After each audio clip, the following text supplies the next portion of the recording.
broken that today many of our neighbors in Nashville are experiencing fear over family separation rather than the safety we all deserve. The trauma inflicted on families is long-lasting, and I'm doing everything in my power consistent with applicable law to protect anyone who calls Nashville home.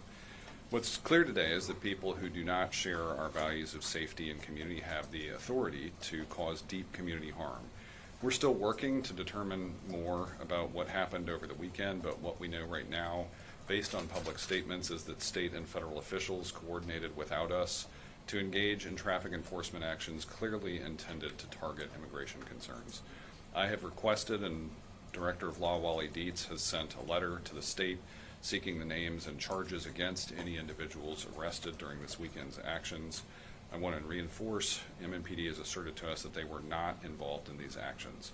Their role is to protect all residents of our community who are subjected to harm and to hold criminals accountable.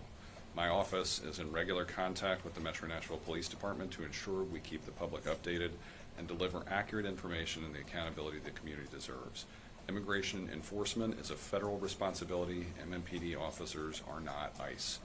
What's clear is that federal and state authorities are intent on enforcing immigration law.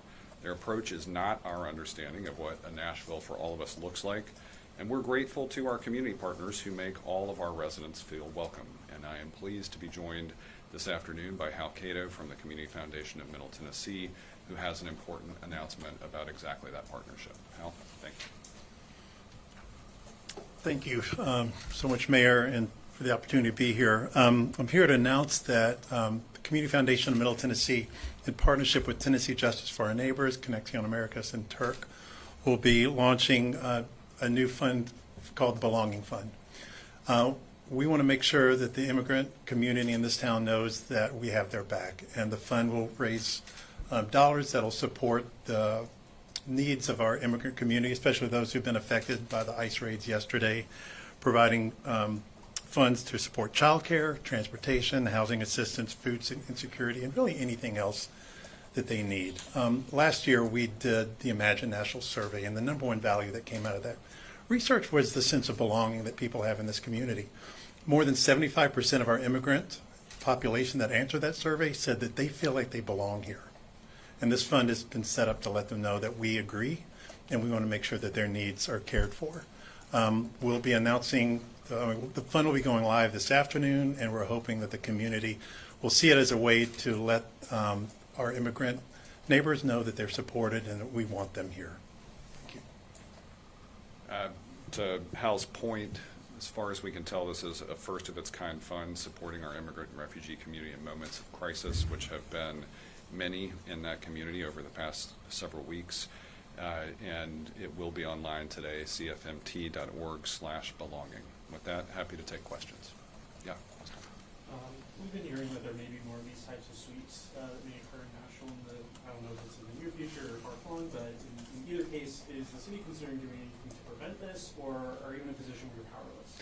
Austin, this is a tough one because what we saw over the weekend was actions that happen on state routes with no coordination with local officials. So yes, I continue to be concerned about the mechanism for these actions, and I think what they've demonstrated is that they can occur at times and locations of their choosing without our involvement. Stephen? Can the city provide any legal assistance to people affected, or will the Belonging Fund include legal funds? Belonging Fund is not set up to support legal services. You probably know we did have immigration legal services available through an allocation of American Rescue Plan Act dollars, but that was originally intended to be more of pathway to citizenship and support in that regard. I think what you'll probably see going forward is independent efforts to look at scenarios related to deportation, but that's not what the Belonging Fund is constituted for. Yeah. Mayor, do you have an exact number of how many people were detained?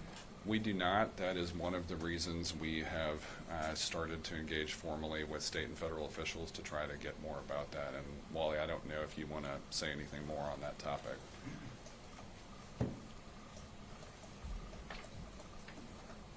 Thank you, Mayor. Just briefly, a few moments ago, I sent a letter to the Assistant General Counsel at Tennessee Highway Patrol asking the THP to identify all individuals they arrested as part of this enforcement action and a list of all charges pending. I will send a similar letter to ICE. I am determining where to send that letter, whether to DC or New Orleans or to a representative here, but hopefully by the end of the day, I will have a letter to ICE asking for the same information. I'm going to come here. Have you been able to talk to Governor Bill Lee yet? I have spoken to Governor Lee, but it was very briefly about kind of the broader context of local and state relationships, because I flagged that this seems like a moment of significant tension increase between local and state. What did he say? He is, I mean, I would say, aware of the complicated landscape. Yeah. I think this might be a question more for Wally to answer, but Sure. Part of the special session law that goes into effect on July 1st focuses around the restriction for immigration records. Yep. Do you guys believe you'll be able to get these records, in your?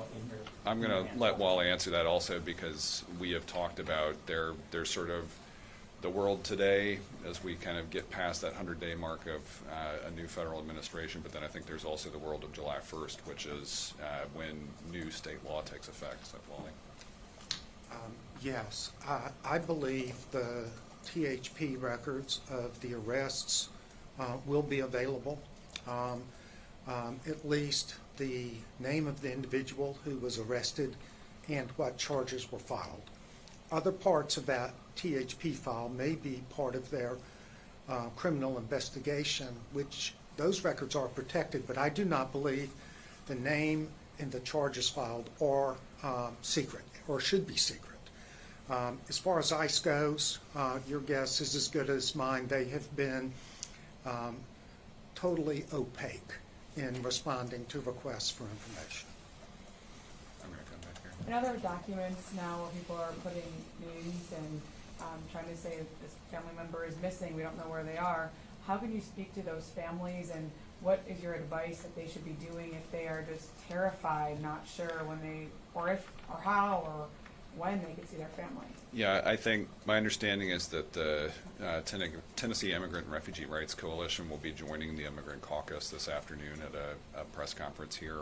I would definitely encourage families to be very, very responsible about how they share information, and as much as possible to be engaged with legal representation, because there are considerable risks with sharing some information with third parties that are not trusted. So I would just, I would highly recommend taking advantage of what legal representation is out there specifically for these circumstances. And, this is a scenario where knowing your rights is really, really important. Yeah. Today marks the third time you openly say that MMPD played no role in this operation. What would be your message to community activists who perhaps think this is not the right information that you're sharing? I know that some police cars were present at the parking lot of the ICE building at 501 Brickchurch Park. Obviously, the statement that you gave was that they were there in case a protest would get out of hand. But some community members say the police cars were there even before they showed up. So we did receive a request for information that morning in advance, and so I think they had expected to be there, but it was not with any additional information. Right now, that is the only information that I have about their involvement.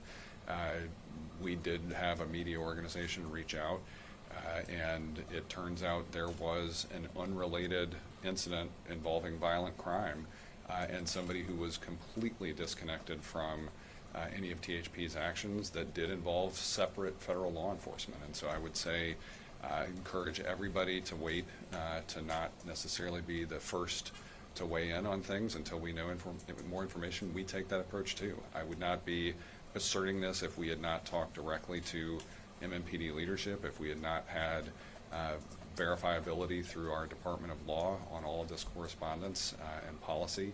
And so I would encourage people to be very mindful of the fact that all of this is federally driven.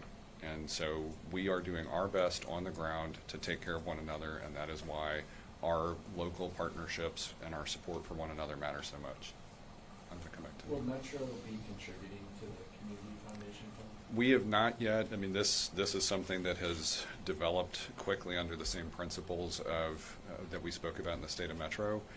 With regard to where we go from Imagine Nashville, we did have in our budget request some project management money specific to our ongoing partnership with Community Foundation. Haven't yet made a determination if we can use any of that money for this. Okay with that. When we got a response from THP about this operation, they called it a public safety operation that targeted areas with suspected gang activity with a history of serious traffic crashes. These were areas of Kerrigan Mills, Antioch, South Nashville, as you well know, places where the Hispanic community is well known to congregate in Plaza Mariachi, Buchanan. Do you feel like a public safety operation would have coordinated with the city more rather than what they are calling this? This does seem to fall outside of standard operating procedure, and I would say our Metro Nashville Police Department and honestly, our Nashville Department of Transportation are both very aware of where safety concerns are, particularly in Southeast Nashville. And again, it's one of the reasons we have a new Southeast precinct coming online later this year. It is a reason we have expanded our detail efforts to make sure that we can respond to areas. So this is not something we requested, and it is not something we have supported. Stephen? Given the volume of stops, it seems likely that MNPD was aware this was going on.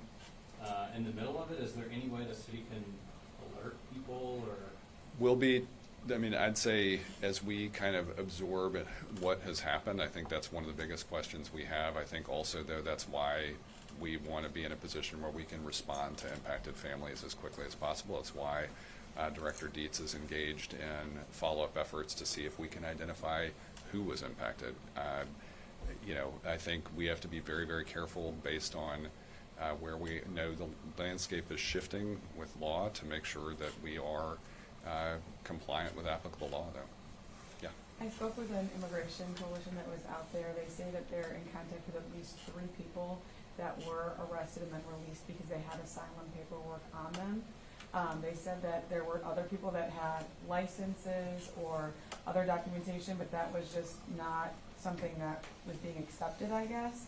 Is there more information about this too, just to kind of have that accountability of what are they looking for and how do you even prepare yourself? I mean, this is one of the most challenging elements of this, I think, as Director Dietz has shared.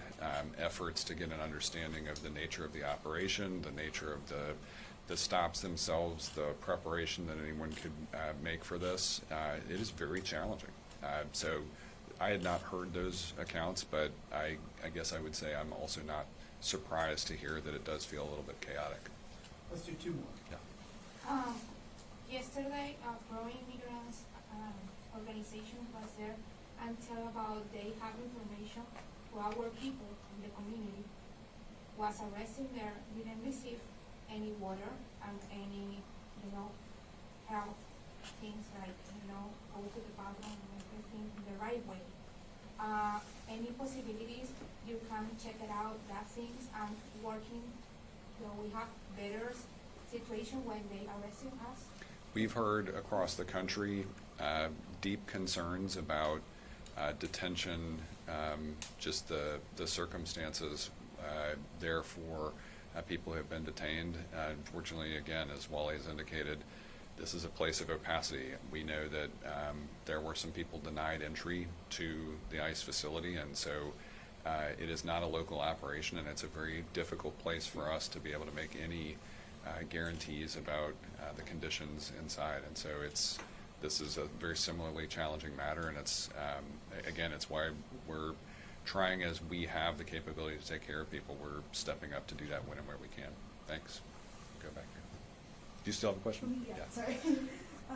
So earlier this year, the General Assembly passed some legislation for trying to criminalize sanctuary policies implemented by local governments. Is that something that concerns you guys? Or could you challenge it? Or we're deeply concerned about it, and I'll let Director Dietz offer more, because I know we are still waiting to complete some analysis of that legislation. But I'll say, in short, yes, we're concerned. Yes, and there's good reason to be concerned, because the state law was crafted quickly. It includes a criminal component. Violations of the state law could be a Class C felony, And so we're taking it very seriously. I'm working with counsel to analyze that law and analyze our response to it. We try to follow the law. This was an effort of the state to get involved in what is typically reserved for the federal government. And so we are looking at issues, and we have not made any determination. Great. Well, thank you, everybody. Thanks for helping share information about the Belonging Fund. We think this is going to be an important tool.